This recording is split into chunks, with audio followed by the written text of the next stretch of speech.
So I think I might. I saw I had this book, um, which most of you will probably recognize.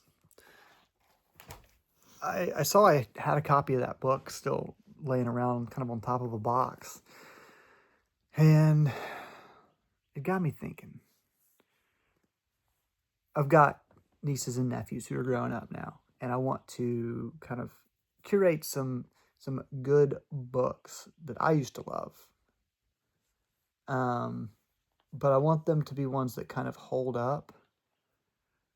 I think as you get older, and so I started rereading this. And I think I'm about 50 pages in because it's a children's book.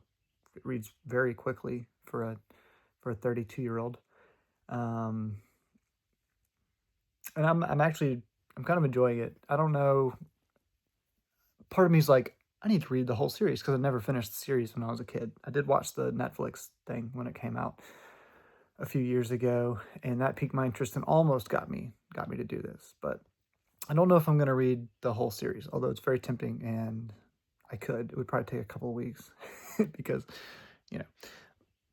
But maybe I'll do, and if you'll know, because if this gets posted, then I did this. But I'm thinking about doing a video where I just read a few different books that I really loved as a kid, really enjoyed, and kind of see whether they hold up or not. I think it could be fun. I don't know. Anyway, I think it'd be fun. And so I'm going to do this. I read the Charlie Bone series, which you may or may not have heard of or remember. I think I read most of those, but I don't think I read all of them either. Another tempting thing where maybe I want to reread all of them. But I'm going to read the first one definitely before I even think about making that call, to see if it holds up at all. Because these are all like kind of, I think, middle grade, or some of them probably even lower middle grade. I want to reread a Hardy Boys and or a Nancy Drew. I obviously growing up as a little boy, Hardy Boys were my jam, but once I read pretty much all of them, I read some Nancy Drew as well, and it's the same thing. Same thing, different target audience. And I'm sure I've got others that I will rediscover along the way. But so I've read a few books that I had not read as a child that I thought would be good a year or two ago, kind of with this same goal in mind of like kind of curating a library of sorts for my nieces and nephews. And I've still got one or two more of those type books, at least, if not more. I've got some of those type of books that I want to read as well for the first time as an adult, and see how they hold up in that regard. But these are kind of more interesting because I do remember reading them as a kid and just being totally immersed, and I'm interested to see, coming back to them, how I feel about them. So I think we're going to do this. We're going to at least do Series of Unfortunate Events, The Bad Beginning, because I'm like a third of the way through, and I may as well just finish it today. So I'll check back in a little bit. Chapter 5.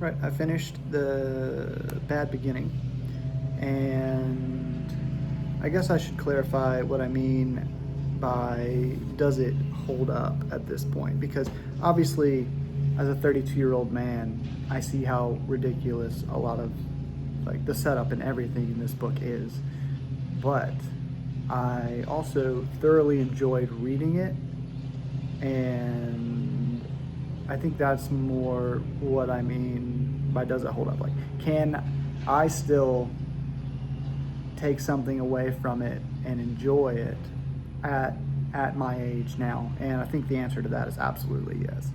And I think I might continue on with the series as I get the opportunity, because I never finished it, and I'd like to see how it ends. Perhaps I don't know when I'll do that.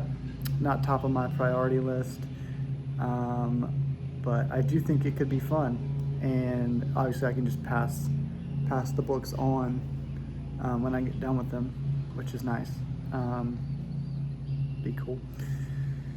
So yeah, one book down, and I'll decide what I want to read next. I'll probably do 2 or 3 books to a video. May make this into a series. I may just do this one, and call it quits on the videos. But yeah, interesting little experiment. And if you did read this as a kid and have read it again as an adult, I wonder what you think about it. Let me know. So, on to the next one.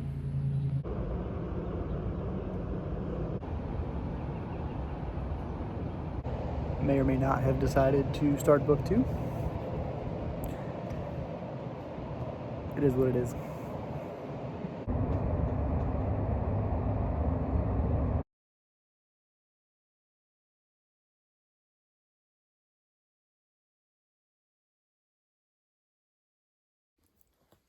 About to read a little more of The Reptile Room, and be annoyed by my dog, apparently.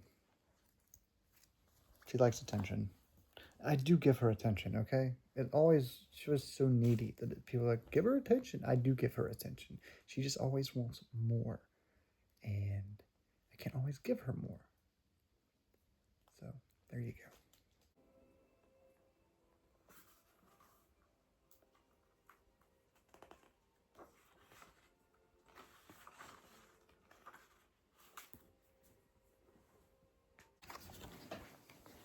Right. Finished that one. I'm really having fun with these books. I may go into the third one. I know I said that I was going to read 2 or 3. And I meant of different series or like standalones, or I do have a copy of Holes over there I want to read. But also, I can change my mind whenever I want, because this is my video. And like 10 people are going to watch it anyway. So, decisions not to be made tonight, but I may pick it up. I may pick the third book up at work tomorrow, just in case. So, yeah, exciting.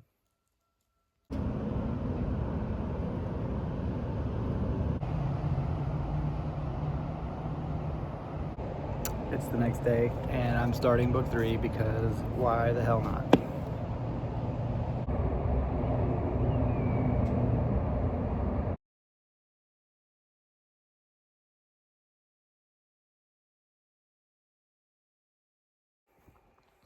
All right, I'm starting The Hobbit this afternoon, but I may try to knock through a good chunk, if not all, of the rest of the Wide Window while the football's on the telly. And yeah, I am like 50, 60.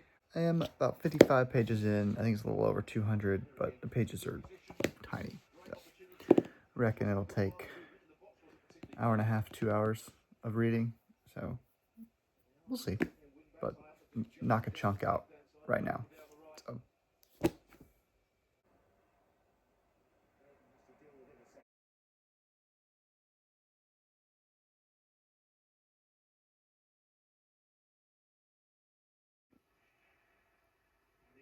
Okay, I'm actually really invested in this story now, which is a little surprising. The books are getting, like, I think, more involved, and I don't necessarily want to say like advanced or mature or something, but I think they're getting more involved and more entertaining as they go. So I'll be interested to see if when I get to book 6, book 9, book 12, if they kind of do start to grow, or if they're still kind of in the same age. Like, do they age with the potential reader, or do they just kind of stay in this wheelhouse? Be interested to see um, what this particular series does. But yeah, I'm having a good time. I finished book 3. I'm going to collect my thoughts and then wrap this up. All right, it's maybe half an hour later.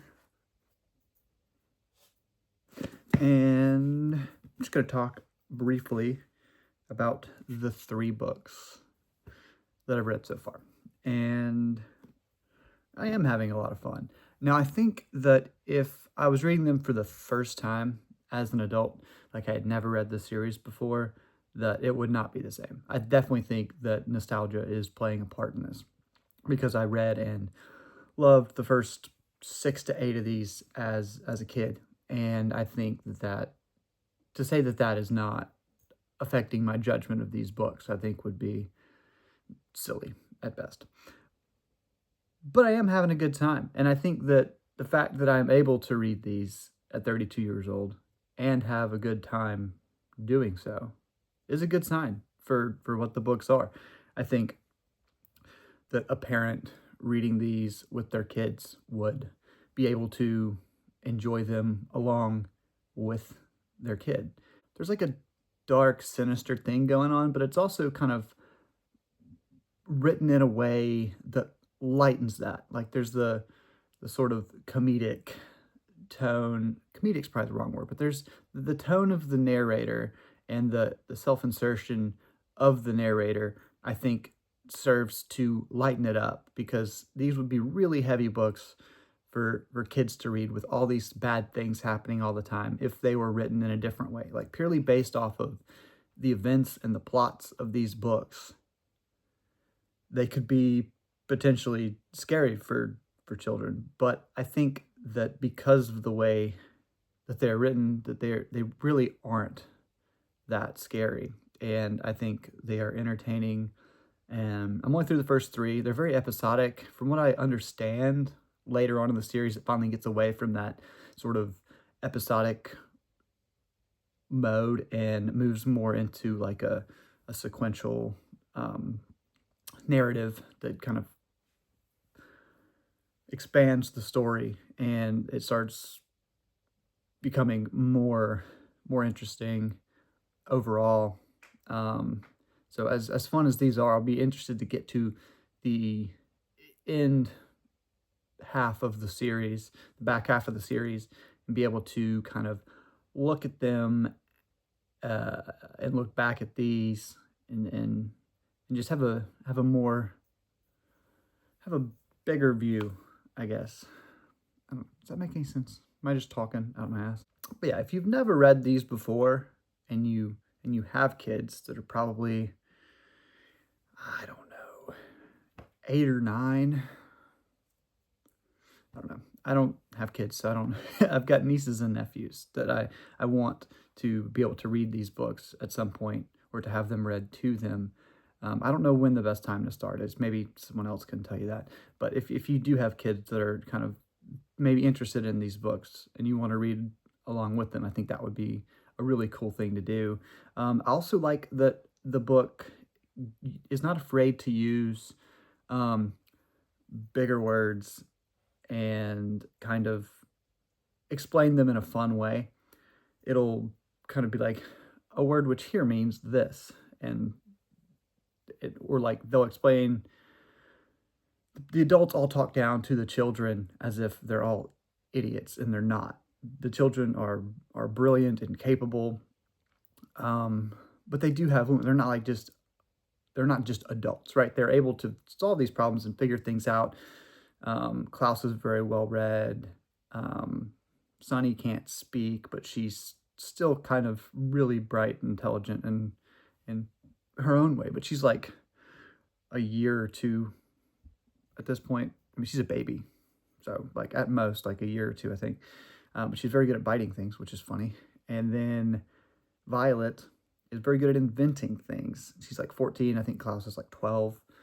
So, I mean, they're growing up. They're surrounded by adults who think they know what's best, but really do not. They're all too caught up in their own lives, and they're adults. So why would they listen to these kids? And I think that's really fun for kids to read, for sure.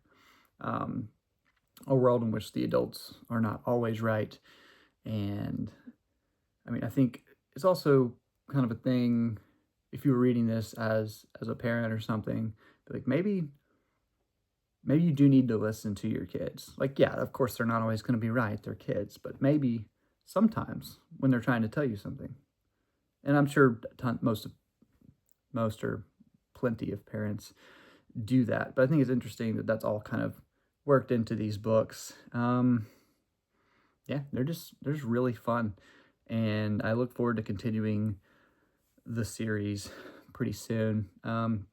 They read really fast, obviously, as an adult, and I think that's good. So I'm about I guess, almost a quarter of the way through the numbers of the books. They keep getting slowly bigger, I think, up to the last one. So they'll take a little more time to read the further I get in, but I will probably make an update to this video. I don't know if I'll do them in threes and do the last 4 in one chunk. I'll have to kind of see how the series shakes out, how I want to do that. But if you enjoyed this, let me know. I do want to maybe do something I'm rereading The Hobbit, which is a different sort of situation, because I've read that as an adult a ton of times. I probably read it 5 or 6 times as a kid. I've probably read it 5 or 6 times in the last 10 years. So that may be a little bit of a stretch, but I've read it a number of times in the last 10 or so years. And so I think it's a different sort of thing. It's not like rediscovering childhood favorites so much anymore. It's just rereading a book that I love. But I've done a video on The Hobbit before. I don't think it was like super in-depth or anything. So I'm kind of wondering if I want to do that, or if I want to write a Substack piece. I'm wondering if I might want to try to write a Substack piece on Series of Unfortunate Events. I need to write something today to get out tomorrow, so we'll see. But I'm just rambling at this point, so I'm going to cut it off, and I will see y'all next time, for real this time.